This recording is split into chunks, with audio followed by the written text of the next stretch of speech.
All right. Hello, everybody. How are you? Welcome to the Healing Haven Book Club. I just want to say hello to everyone on Happy Sunday. We are continuing to read this book, How to Be an Adult in Relationships. It's the 5 Keys to Mindful Loving. You all probably know what that is at this point. If not, you can definitely look at the other videos that I've done. You probably can go to Boyce and Alicia TV, and then a lot of the videos will be easier to find there. But hey, everybody! I see y'all in the chat. How you doing, Damon and Patricia? I think I can almost. You should quiz me on where you guys live because I think I'm starting to see some of these names, and I remember where you guys are from. But in case I haven't, just type in where you're from. Hey, Eric and Karen and Ari. I see y'all in the chat. How y'all doing? I'm Dr. Alicia. In case y'all don't know, I am Dr. Alicia. I am a full-time, 100% full-time college professor. So full-time, what I do is I teach and train other adults how to become therapists like myself, how to become a social worker. I teach mostly the clinical courses. I teach some of the electives, and I also teach research. Oh my gosh. And I teach the diversity class. I think I teach probably the more difficult classes in the curriculum because research ain't no joke. Teaching diversity is no joke, but it's fun things to do, and I enjoy that. So I've been doing that for 16 years. For over 20 years, I have been a licensed therapist. So I think this is really kind of cool. I get to take some of the things that I talk about in the classroom, some of these nice books that I've been kind of reading by other social workers like myself, and I can talk to you about positive. Oh my gosh, my children are texting me now.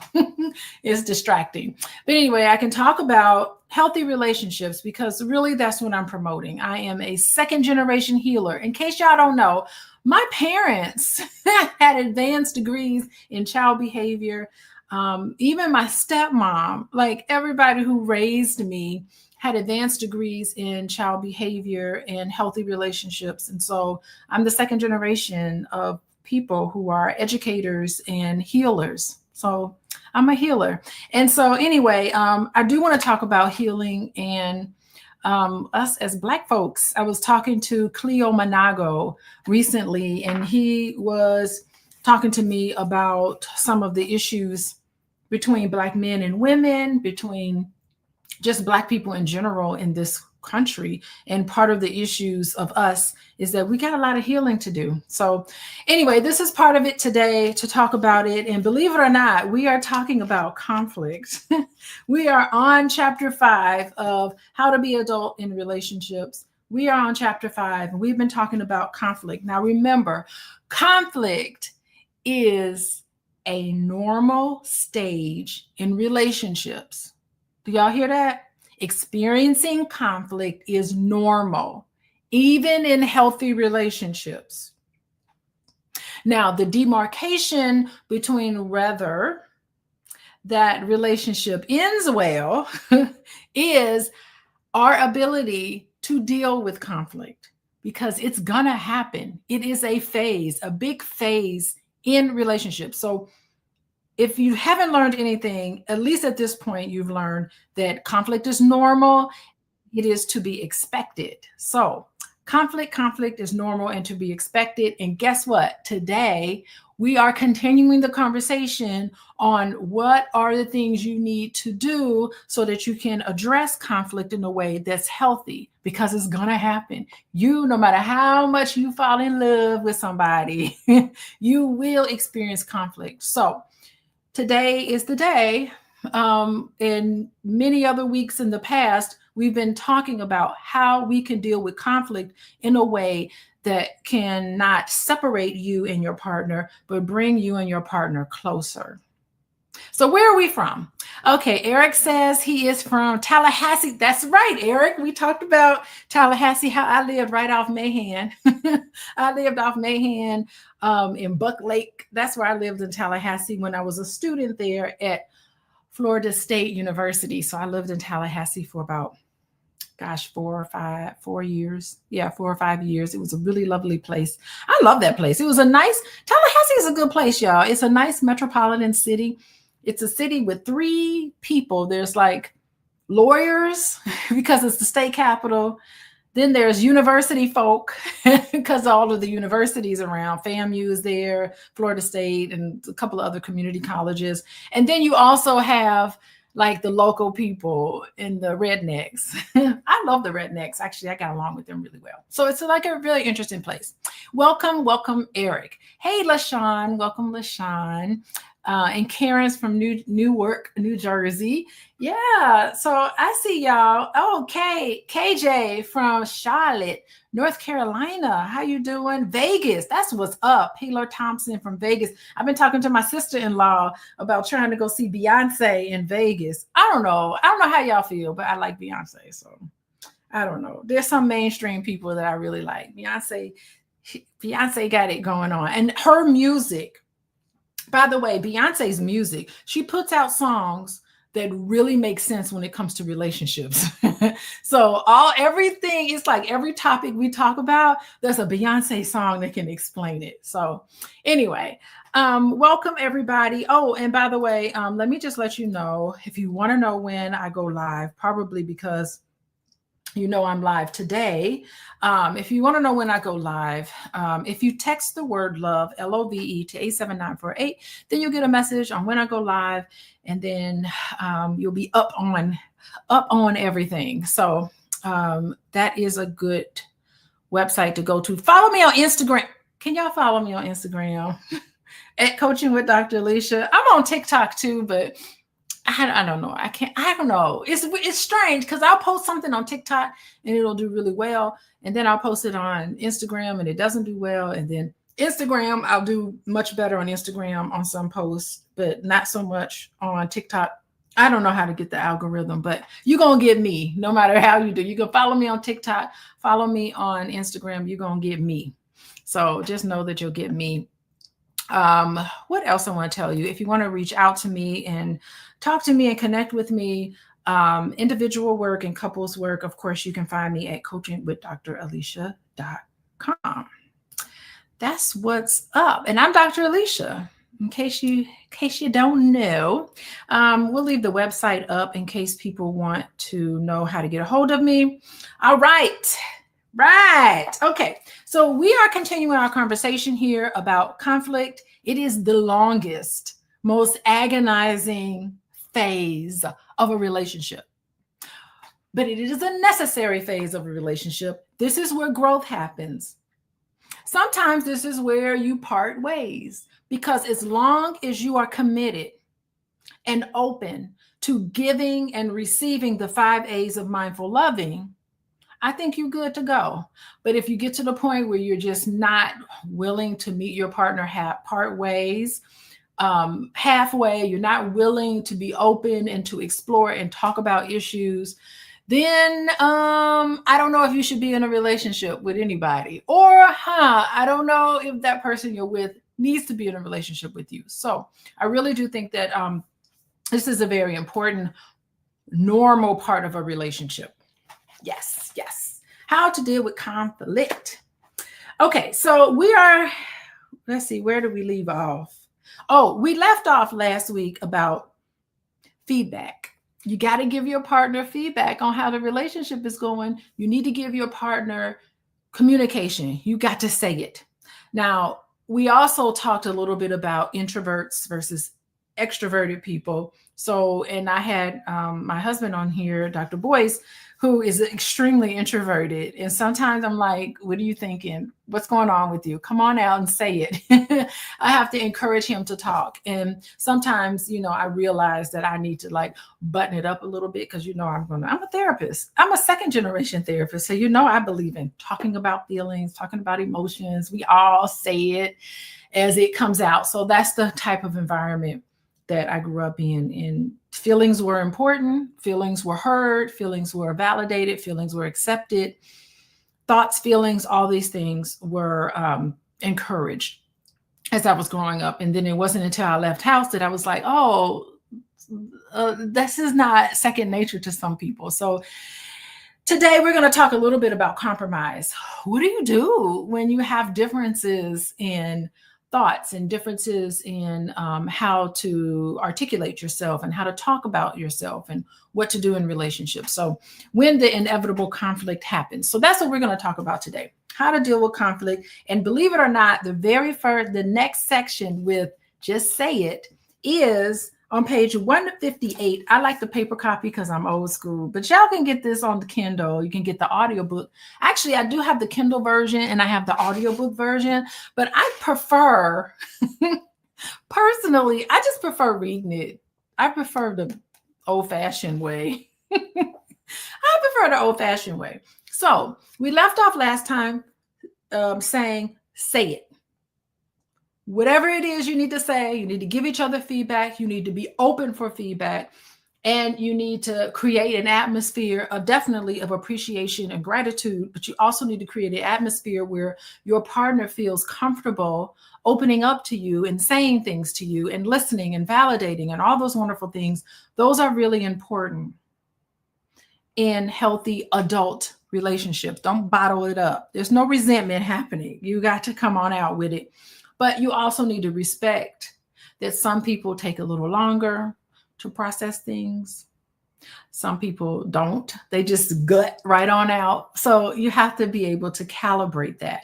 And what's interesting is that the next section on page 158 of the paper copy is all about finding a center. Wow. Okay. So how do we find a center? Oh, and get your journals out because there's stuff that we need to talk about. Successful agreements require responsibility. Successful agreements require responsibility. I think responsibility is big when it comes to trust. I got to trust you. You got to take responsibility for something, right? For your behavior and all of that.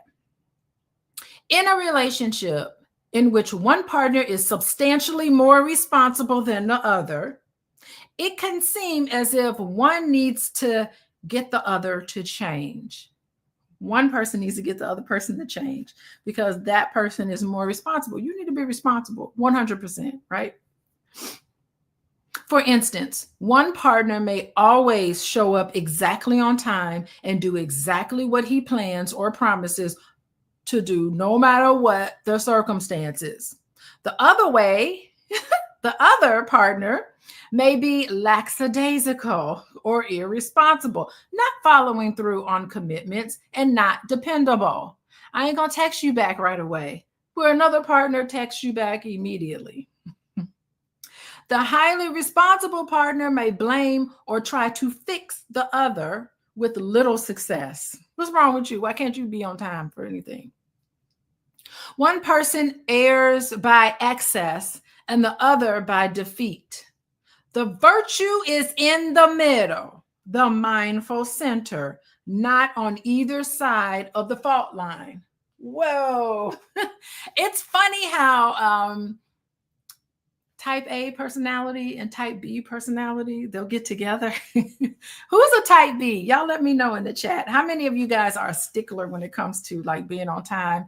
Who's our military veterans? I find military veterans, I work with a lot of people in the military, and I work with a lot of, and I've actually dated a guy in the military, and they're really big. They're really sticklers on time, and they're really sticklers on like making up the bed, and they have these idiosyncrasies that I think are really, really kind of funny. But type A personality and type B personality get together.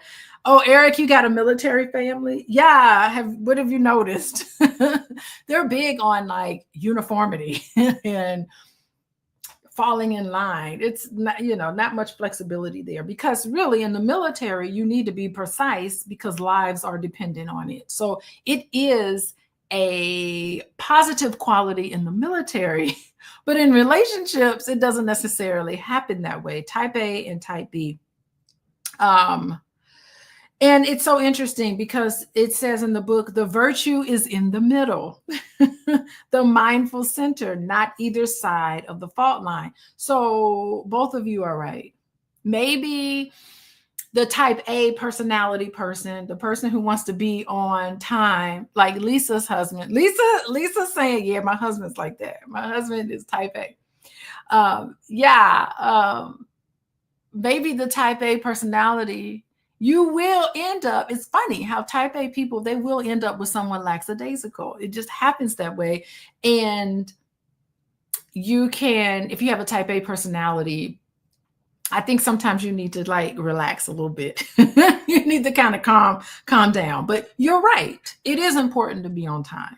But you know what? Even the type B personality, even that person is right. Even sometimes you just need to just chill. Sometimes not everything you go to, you need to be on time. Like a birthday party. Do you really need to be on time for a birthday party?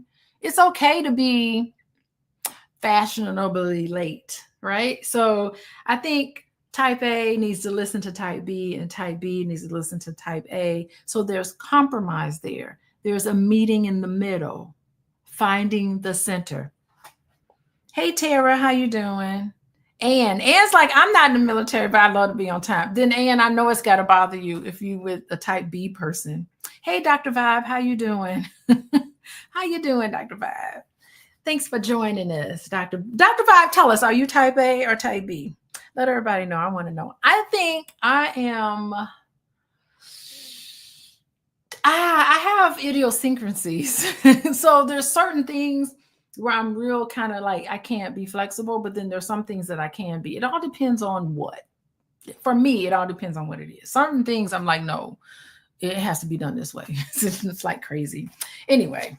So they're saying that it's important if you're in a relationship like this, where there's vast differences in terms of timeliness, in terms of cleanliness, in terms of all of the things that couples tend to fight about, it's important to find the middle, the center. The goal for one partner is less compulsion. For the other, it's more reliability. So everybody's right. Yes, you need to work on showing up on time. And yes, you need to relax a little bit. How about that? Y'all need to listen to each other a little more. If one partner does the work and changes, bravo to that partner, by the way. You want to be flexible in relationships.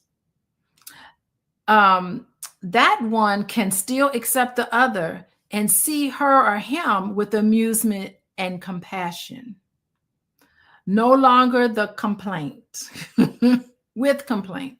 Being in the center makes us feel so good. We feel less of a need to get others to change. Less of a need to get others to change. So consider this chart. And of course, Dr. Richo, he loves a good chart to illustrate what he's talking about. Okay. So the irresponsible extreme, not enough energy, may ask what all the fuss is about. So if you're irresponsible extreme, there's not enough energy and you ask what the fuss is about. A compulsive extreme, on the other end, too much energy, blames the partner and feels disrespected when she fails to live up to his definition of responsibility. And then the mindful center is stillness. Sees all that happens with gentle amusement and sincere compassion. Gentle. I like that he brought up that word gentle because I don't think we're gentle with each other enough. The key to conflict is gentle. And that is a very mindful place to be. And I think in order to be gentle, you really need to get to a place where you can not respond to what bothers you in the moment.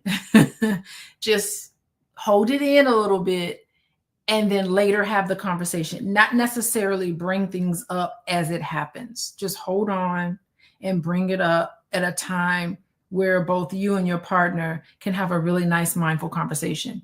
So really bringing the center together. I think when navigating conflict, the mindful center balances energy and intention. So, I mean, what do you say here? The irresponsible extreme. So the irresponsible extreme, the type B personalities, sometimes they can be very dismissive in a way. They don't take responsibility for the fact that they made everybody late. They dismiss people. And you're wondering, like, why is everybody making this a big deal? It's just a birthday party. What's all the fuss? And sometimes they can disengage entirely and really make the other person feel unimportant. Now, on the other hand, you have this compulsive extreme that involves too much energy. You spend so much time blaming other people, getting your feelings hurt and disrespected, and rigidly adhering to your definition of what responsibility means. Whereas what the author's saying is that this mindful center resides in the stillness, coming from a place where you can observe the unfolding conflict, gentle, amusement, sincere compassion. And that creates a space for growth and understanding and emotional clarity. That is what the author is trying to say. Hey, Lisa is saying, but not too late. My husband brings things up months later when he's angry. Oh, Lisa, that's too bad. Your husband should bring things up within a couple of days. I say within 48 hours, you should bring things up. And you only know how he really feels when he's angry. No, he should talk about things, not when you're angry. Actually, you should do the opposite. When you're angry, you need to recognize that you're angry and verbally say, I'm feeling angry. That doesn't mean that you act on it. And then later on, when you're not as angry about it, then you talk about it. I don't know. There are people who you never really know how they really feel about things until they're angry. And then you're just like, you've been holding that for all these months and never said anything. Like, I can't read your mind. It's not fair to the other person. So I know that's got to be pretty stressful, Lisa. Yes, and Phelps, emotional intelligence. That's exactly what we're getting at. So finding that center is so important. So how y'all doing with finding the center? Are you and your partner opposites in this regard? And if so, how are you handling all of that? Do you insist that the other person change, or can you see and admit when something is a personal issue? It's an idiosyncrasy. Oh my gosh. Oh my gosh. Okay. Yes, Lisa. But try to encourage. Here's what you do, Lisa. Try to encourage him to talk about how he feels when he's nice and calm. How do you feel about that? What's going on? What's on your mind? A penny for your thoughts. Tell me about it. Constantly giving feedback when you're in your adult mind. Your wise mind is what we call it. All right. Okay, so we're moving on. We're talking about how to protect your energy. Okay, page 159. How to protect your energy. What do you do to protect your energy? Silently ask yourself the following questions about your life in the moment. Am I in a relationship with someone who presses down on my lively energy? Is it a habit from early life? Wait, am I in a relationship with someone who presses down on my lively energy? Our lively energy is the energy that wants to light us up from within and light the world through us. Why do I allow anyone to limit my energy? Why do I allow someone to limit my energy? Yeah, it doesn't matter who you're with. Nothing should stop your shine. Nothing should stop your light.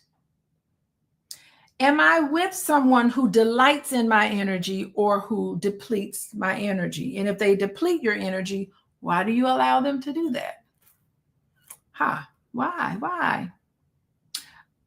Here are some suggestions that may help reignite the light of your energy if it has failed. So what this book is saying is that Are you with somebody that dulls your energy? And if you are, what is it about that person that you, or about anybody, that you're allowing that person to dull your light? So we all have a light in us. Don't let nobody stop your light. No one dull your light. You're going to shine forever, right? So here are some things to consider to keep your light shining. Number one, the number one thing you need to do to keep your light shining, let go of control over others. Do you feel like you need to control somebody? If you do, then that is dulling your light. So allowing somebody to dull your light is the same thing as you wanting to control them. And you're unsuccessful doing it because it's unrealistic to even want or even expect to control another person. How about that? Let go of control over others. Let them do and be whatever they're going to do and be. Every unit of energy that we invest in changing others is subtracted doubly from our own lively energy. So you're wasting your time, dulling your light when you try to control another person. Let them be.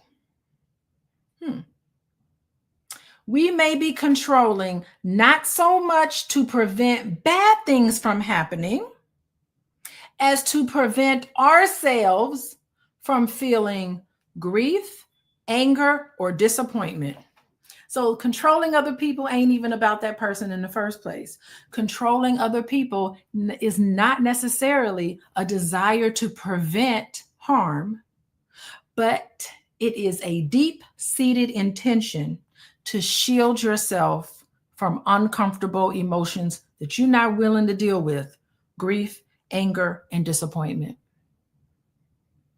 So you want to manage circumstances, tightly manage them. And we construct an illusion of safety. When you feel like you control things, it's an illusion that you're safe.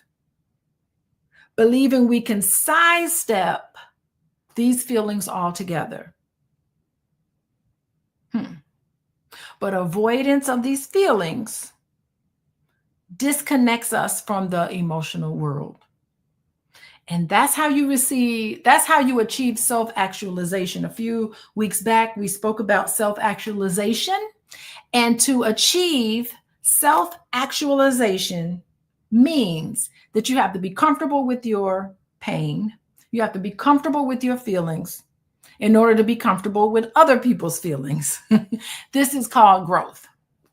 So resilience lies in allowing you to feel fully and to sit with it and stop trying to control things so that you can stop the inevitable human process of feeling what you need to feel. So release that control. And when you release control of other people, it doesn't mean chaos is going to ensue. It just means you trust your ability to handle how you feel. That's deep. I like that. How y'all doing? You are tuned in to learning about how to be an adult in relationships. It's the 5 Keys of Mindful Loving by social worker David Richo. And oh my goodness, he's laying it on us. The issue with control. Controlling other people dulls your light because it's wasted time and energy. Isn't that something? Okay, we are moving on. We are on page 159. And so that's the first thing. If you find that you're with somebody and they're dulling your light, release control. All right, first thing to do. Second thing he asks us to do, ask yourself what you want 100% of the time. Say yes to yourself twice as often as you say no, but be willing to compromise. Oh, the word compromise. That's the big C word in relationships. Compromise, compromise, compromise.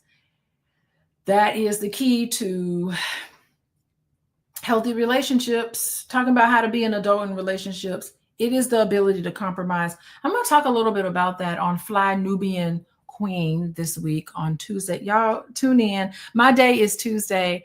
I think it's at noon or 1, maybe 1 o'clock Eastern Standard Time, noon, 12 o'clock, 12 o'clock Central Standard Time. I'm in Central Time, so I speak in Central Time. And yeah, I think that is very important to think about, being able to compromise. That's so key. And to be compromised and to be able to compromise, you need to be flexible. You need to have empathy. You need to see another person's perspective. And this week, I'm not certain, but a bunch of us have requested to talk about this whole meaning of what does it mean to submit to your husband? Wives submit to your husband, and husbands submitting to your wives, and all of that. My kids are texting me, and I am like, they are something else. They asking me questions. Taylor, my daughter, has dance competition. Okay. Anyway, and they just keep reaching out to me. So how y'all doing? It's all about compromise. And I'm not certain that having the submission conversation, I'm not even going to bring it up here, but the submission conversation, hopefully I'll be able to talk about it. Lord, I got to let them know. Doing a video. My kids are something. All right. So being able to compromise is number 2. So number 1 is letting go of control. Number 2 is being able to compromise. Number 3 is choose reconciliation over ongoing feuding. It is a choice. You have a choice. Either you fighting with your partner, you're not listening and you're fighting, or you're looking for reconciliation, whatever that looks like. So that's a choice. So choose reconciliation. Healthy adults do that. Never retaliate or use violence, no matter what the provocation. Correcting others' inappropriate action is best led to instruction and compassion. Compassion, not what's wrong with you? How come you don't know this? How come you don't understand? What's wrong with you? It's not putting other people down. It's not judging other people, but treating them with compassion. Compassion is so needed. Not punishment or retaliation. That's really terrible. People who are very vindictive, I think that's really awful. Okay, so that's the third thing. Number 4, y'all write this down. These are the things you need to work on. Number 4, to protect your energy, you need to confront or turn away from those who bring you down. So you could just either block them out, right? Confront or turn away from those who bring you down, put you down, or try to control, abuse, or scare you, no matter how close they are to you. Just because they're married to you doesn't mean that you're giving them permission to abuse you, disrespect you. Just because they're related to you, just because they are blood related to you, doesn't mean that you are giving them permission to mistreat you. So sometimes you need to confront or turn away from them. You don't get to talk to me like that and continue. You don't get to talk to me like that and be in my space. How about that? I don't care if we're blood related. I don't care if we're married to each other. We don't talk to each other that way. We don't speak to each other that way. This is unacceptable. And unless we can be mutually respectful to each other, this conversation is over. You can set boundaries up. I'm feeling upset. And hopefully you're around somebody who can hear that and entertain that. Okay, if I made you upset, tell me what it is that made you upset. Hopefully you're with somebody who won't become defensive. You're with somebody who's willing to listen and compromise and understand where you're coming from, because adults can do that. How about that? Yeah, I wrote a word down here when I read this earlier. there are some people who can be really negative. And sometimes, I worry about their mental health. And so that's another thing to consider too. It's like you can tell somebody, I worry about your mental health. You seem to see the glass half full instead of half empty. You tend to I'd like for you to be more positive. I mean, you could say that, you seem sad. Talk to me about it. Anyway, so just depression came up for me because people who are depressed will sometimes try to do things that they're not supposed to do. So sad people do that. Okay, so we got 1, 2, 3, 4. Okay, so we got 4 things: let go of control, compromise, say what you want, compromise, reconcile. That's a choice. Number 4 is confront or turn away from them. Say, we don't do this. Okay. And then number 5, express your creativity. Begin a project you have only imagined. Whoa. Express your creativity. So find an outlet. Find an outlet that sparks you. That's tip number 5, to get your light shining.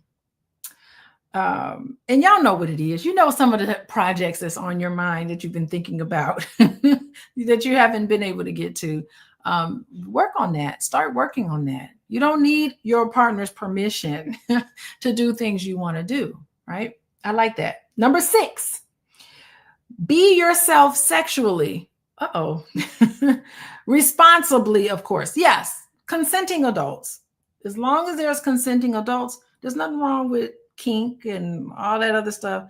I don't know. At the Black Love Weekend, we had our wonderful sex therapist come in, and she talked about shame. You shouldn't have shame around something that you want, a desire that you have. You're consenting adults. As long as it's adults who are consenting, it's okay. Like I've talked about it at the Puff Daddy debacle. And I'm like, okay, who knows what adults want to do when they get together, as long as they're consenting, as long as one person's not abusing another, whatever, right? That's okay. We shouldn't shame people for having alternate desires and fantasies. You should just express yourself sexually in whatever way that you see fit. This may include enacting the fantasy or lifestyle you have kept inside too long. So talk about that, vocalize that with your partner. What are some fantasies? Fantasy is not reality, by the way. So you can have a fantasy. It doesn't mean that you want this in reality. And actually, I read some articles on that. There were some people who had a sexual fantasy of being dominated, I guess there's a whole group of people who love dominatrix or whatever. They like that part of stuff. And so sometimes people like to be dominated, or they like to be, handled roughly in a sexual way. But if you ask them, 99% of people will be like, oh no, I would never want that to happen in real life. Like, I don't want anybody to attack me in real life. I just want it. It's a fantasy that I have, a sexual fantasy that I have. So research tells us that fantasy is actually different from reality, because when we talk to people who have a sexual fantasy and you ask them of domination or violence or intimidation or whatever, if you ask them, do you want this to happen in real life? They're like, oh no, absolutely not. I would be mortified if somebody tried to attack me in real life. But as a fantasy, that would be a turn on, by the way. So I'm a therapist and I'm here to give you evidence-based information. And so that's what the data says. They ask people, and people who love to dominate others in their real life, they don't get off on that. In their real life, like, they don't want to dominate other people and abuse other people. They just have a fantasy. So anyway, I don't know. I can just tell you what the studies say, that fantasy is different from reality. Okay, let's move on. So it says, we're at the top of page 160. It says, cultivate a sense of humor. Learning to play and see the humor in daily events in others' behavior and in your reactions. Yes, I love this one. Stop taking each other so seriously. Sometimes you just have to kind of laugh about how things are. I have to incorporate humor in my relationship, because if I didn't, I'd be mad all the time sometimes. So, oh gosh. Anyway, all right, moving on. Be bold in your self presentation and decisions. Be bold in your self presentation and decisions. Yeah. So, like, don't be ashamed of who and what you are. You want to wear a certain outfit, you want to make your hair a certain way, you want to look a certain way.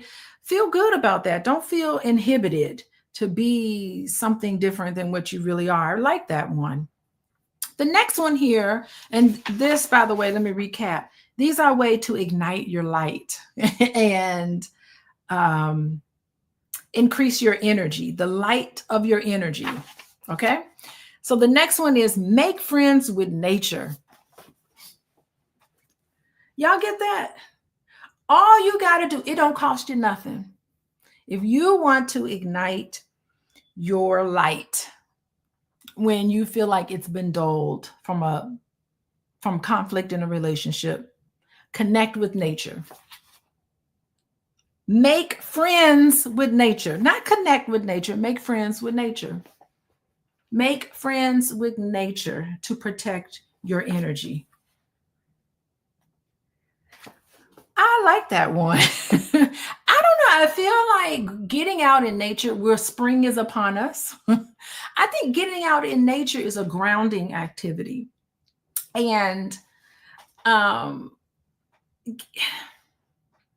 sometimes I think it's best to put the phone down, to get away from television, to unplug from technology and connect with nature. It could be walking through the forest, sitting by the ocean, observing the sky. We got birds. Birds are coming back now because I live in the Midwest. And so I'm starting to see all the birds outside. My husband and I, we spend a lot, now that the weather is breaking, we'll spend some time outside, and it makes the world of a difference between how we treat each other, how we interact with each other. It's just being able to like embrace nature. Yes, Black Lexicon. I did that tonight at the lake with the moon and the North Star. Oh my God, that feels so good to connect with nature. You know, I think it strengthens resilience, and you have clarity and emotional balance, spending time with nature, and getting off the internet. Don't get off the internet now. Wait till I'm done, then get off the internet. But I think that's a great way to protect and preserve your peace, is to connect with nature.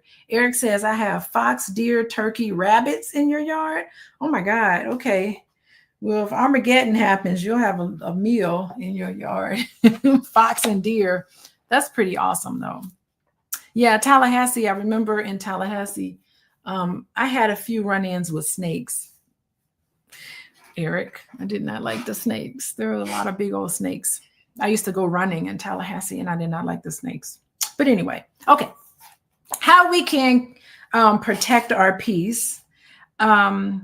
Dance or write poetry or songs about your feelings and the events in your life. Be creative. Find an alternative when faced with apparently insurmountable problem. You got issues, find an alternative, and find an alternative.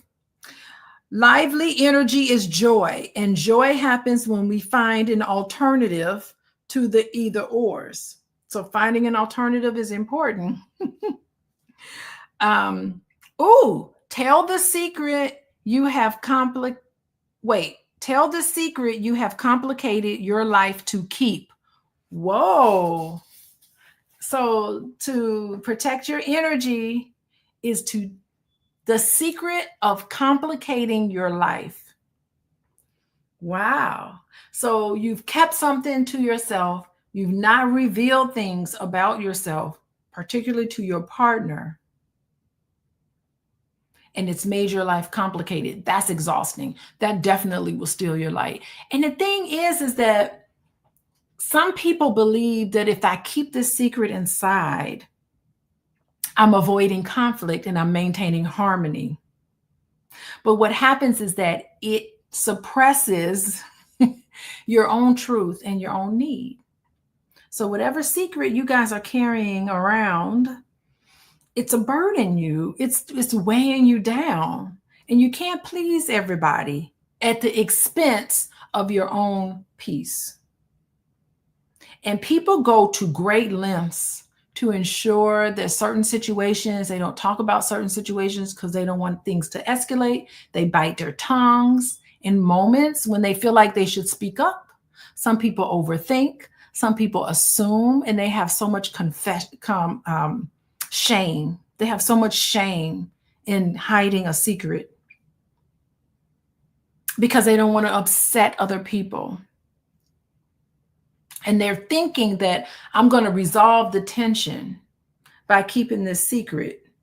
But what happens is that you have created a deep inner conflict.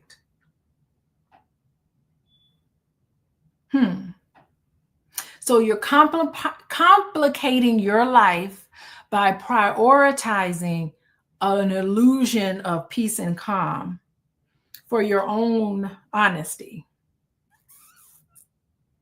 When true harmony comes from not avoiding, not hiding how you really feel, but authentic communication. And that takes courage to be able to address conflict and compassion with openness. That's a tough one.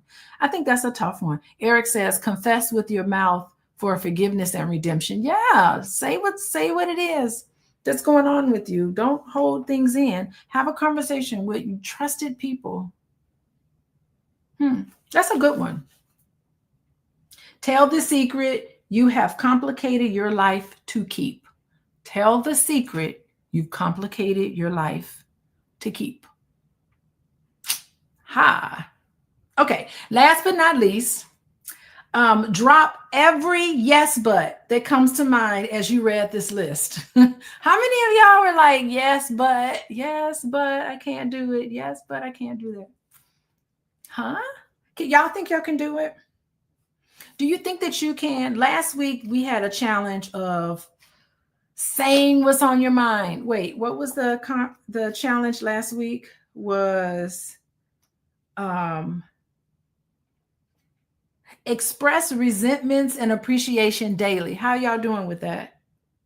Expressing appreciation and resentments on a daily basis. Have y'all been able to do that? Let me know. How y'all doing? In case you guys are just joining us, we're reading from this book, How to Be an Adult in Relationships. It's the 5 keys to mindful loving. Black Lexicon said not all. Lord, not all. You haven't said all, but why not, Black Lexicon? You can say it. You should be able to say it. Just come on out with it. No one can read your mind. Express resentments. Yes, Kiara, we talked about that last week. To express resentments, things that have happened between you and your partner that was less than ideal. Don't bottle any of that up. Talk about it. Not when you're mad, though. Don't talk about it. Like, wait, what's her name? Do not talk about it. Like, I can't remember. There was a lady before. Is it Anne? Oh, Lisa. Don't talk about it like how Lisa talked about her husband. Yeah, Dr. Vibe. How you doing, Dr. Vibe? I see you said you were in Jamaica. Oh, my goodness.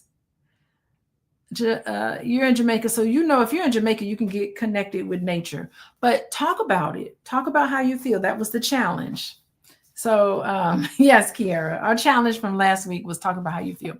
And by the way, if you guys want to know, I'm going to go live again next week. I don't know what time, but to find out what time, I know y'all already know this. Text the word love, LOVE, to 87948, and you'll be able to go live when I can talk more about conflict, how to be an adult in a relationship. It's the 5 keys of mindful loving by David Richo. And right now we're talking about conflict.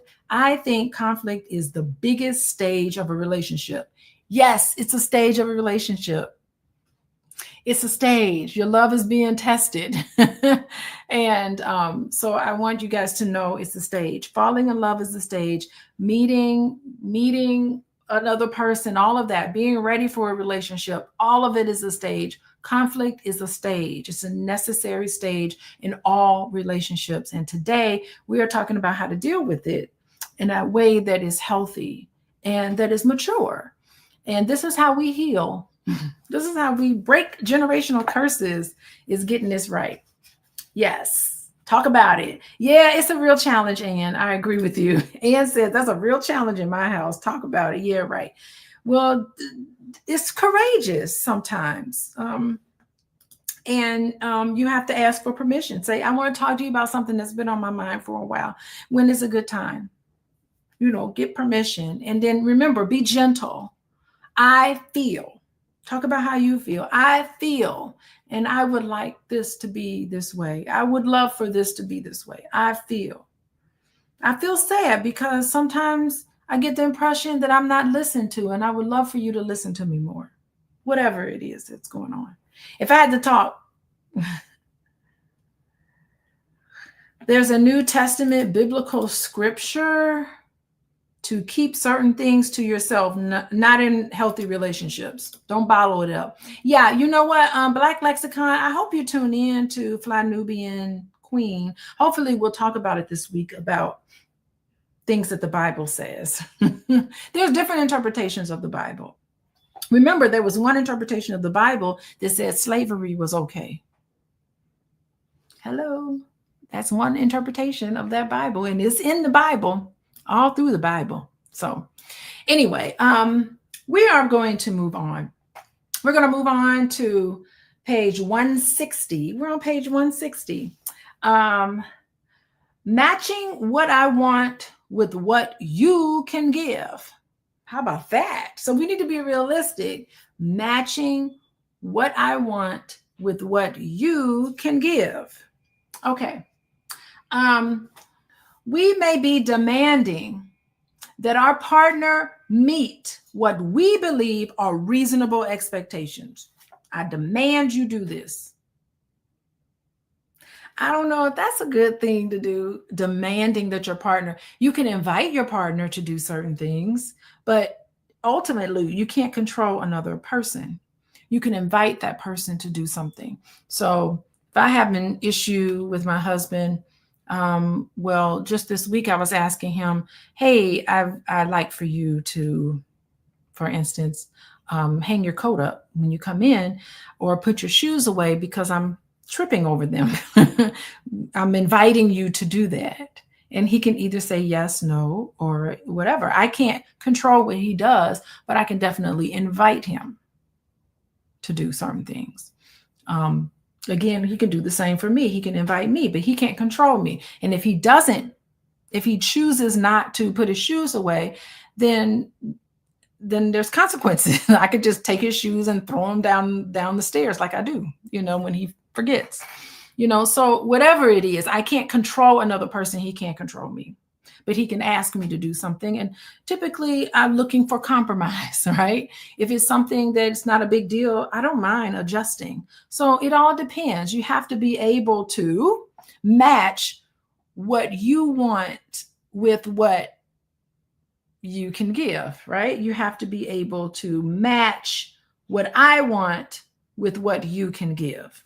That's important to do. Okay.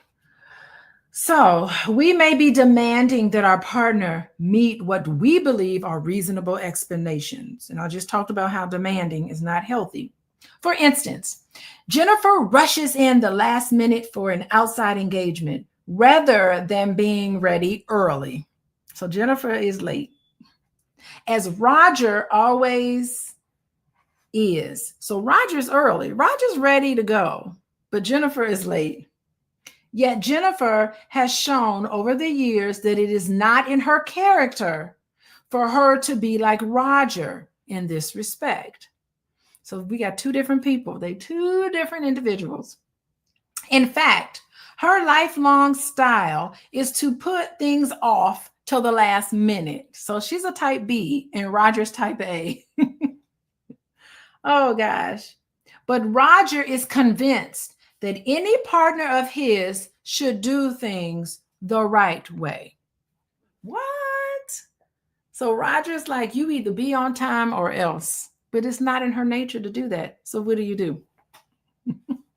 Indeed, his sense of entitlement requires that others reduce his stress level by changing any style that annoys him. So what do you think? Should she submit to him and say, yes, Roger, I'll change what I am just so that you can be happy as the head of the household? And let me just stop. Let me stop. I'm being petty. Let me stop being petty. Okay. Anyway, okay, let's move on. All this leads to upbraiding and criticizing Jennifer. All of this leads to criticizing Jennifer. That's not healthy either. Roger's reaction has become a form of distancing from her. So he distances himself. As is any expectation not based on an agreement. He is peeved, and he might even believe Jennifer is sometimes dauntingly, purposely to anger or disrespect him. So not only is he upset with her, but he thinks she's doing it on purpose to upset him. He keeps bringing all this up in more and more heated ways. Jennifer takes this understandably as nagging. Leave me alone. Stop nagging. The healthy alternative might be for Roger to accept the given of Jennifer's unique timing and to join it in an affirmation of intimacy. Hello.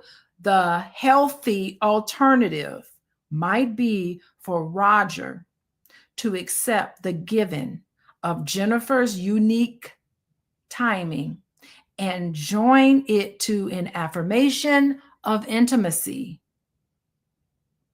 That's Jennifer, and I love her. That is being flexible, right? We act in favor of closeness rather than against it when we say yes to someone who is. When we reconcile ourselves to what we see as a partner's limitation, we are practicing acceptance. And that is one of the 5 A's to mindful loving. Acceptance. What are the other 5 A's? Y'all know, if I quiz y'all today, women are so blessed today. Back then. Okay, Chris, explain more what you mean. How women are blessed today. I don't know. So the 5 A's to mindful loving, y'all know what they are? I wrote them all down in the margin, so I don't have to try to remember. The 5 A's to mindful loving are acceptance, allowing. Wait, where are they all? I wrote them down in the margin. Do y'all have it? Acceptance. Okay, the 5 A's to mindful loving is acceptance, allowance, appreciation, affection, and attention. Those are the 5 A's. So what he's saying is that matching what I want with what you can give, sometimes you need to demonstrate one of the 5 A's, which is acceptance. Accepting a lower than expected but more realistic dividend reduces the stress all around. Okay, partners work things out best when they align to the familiar 3-fold prayer for serenity: to accept what we can't change, courage to change what we can, and the wisdom to know the difference. We need to know the difference. Can this person really change, or is this person just this way? And that's one thing, that's what you do in any relationship, myself included. Apply those also to people's personalities. There are some traits in ourselves and others that won't change. Most, in fact. There are some that can be changed. It is up to us to know which is which when conflicts arise. So when conflicts arise, we need to try to figure out what is it that we can change and what is it that we can't change. Having that conversation. We will then find serenity because we accept what we can't change. Our dialogue in relationships will only be about what can be changed and We will thereby gain the wisdom to know the difference. This is compromise. Well, I can compromise. So one thing I can do is I can make an effort to be on time, or I can make an effort to be a little more flexible with timeliness. But here's something I can't do. When it comes to me trying to get to work, I like to be on time to work. But if it's a social event, I think I'm more flexible in that way. These are the conversations that adults need to have with each other when there's differences in timeliness, for example. At the same time, the partner whose timing frustrates her partner can also consider making at least some attempt to be more timely. This is an act of love for her partner since it triggers him and his blood pressure. Since early planning and less rush timing matters this much to Roger, I can override my natural style and please him. I think that's beautiful.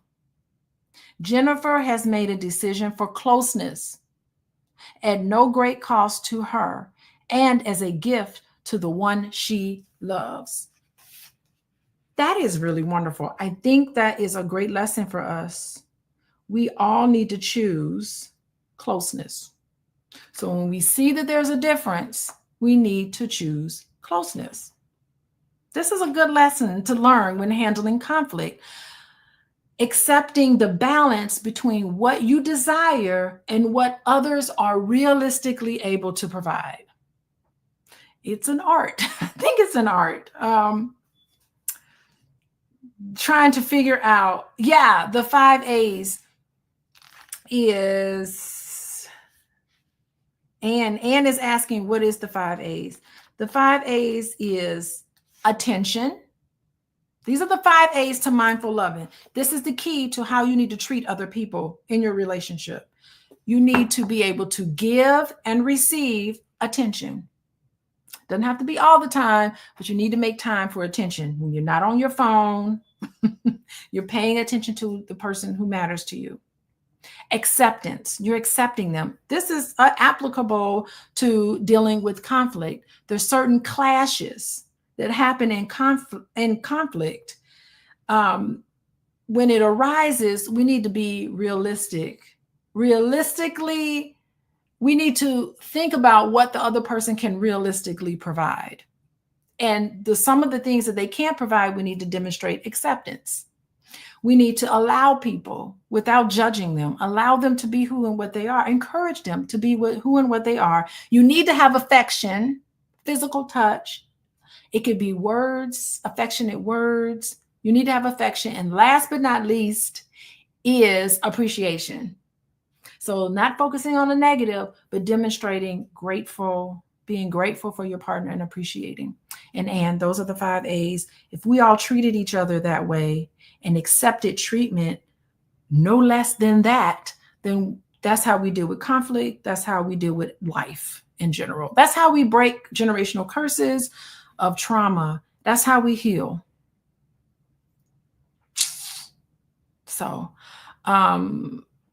what did I want to say about matching what I want with what you can give?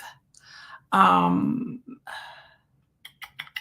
don't think I have anything else to say. I think it's a growth. We got to find peace and compromise, clarity and acceptance. Sometimes we have to honor the gap between what we expect our partners to be and with the reality of how they are able to fit. So it's that gap that we need to be mindful of and to learn how to accept each other and to approach differences in timeliness or differences in the relationship, approach it with connection. Well, you know what? That's my wife. Sometimes she's late, but I love her anyway. That's my husband. I better try to be on time because I don't want to stress my husband out. I'm going to try to work on this and be on time.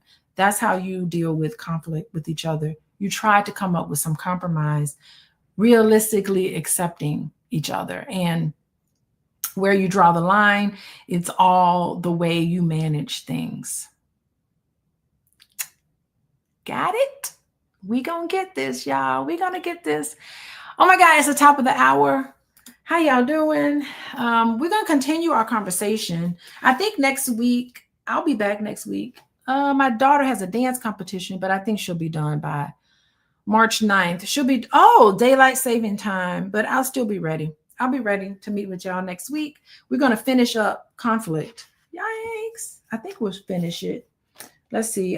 We just have a couple of pages. Whew. It's a big chapter on conflict, but maybe we'll finish it, but I'm not certain. Thank you guys for joining me. I appreciate it. Thank you, Chris. Thank you, Jessica. Thank you, Lori. Chris Reed. Oh my God. Wait, what did Chris Reed say? I heard back in the pimp days, women will get told what to do by a man. So that's the reason why I said women are so blessed today. Thank you, Chris. We've come a long way. Chris is a sweetheart. I can tell. I can tell you are a sweetheart. And what else did he say? They don't have to worry about a man, Ike turning them or Chris Brown in them. Oh, yes. Thank you. Thank you, Chris.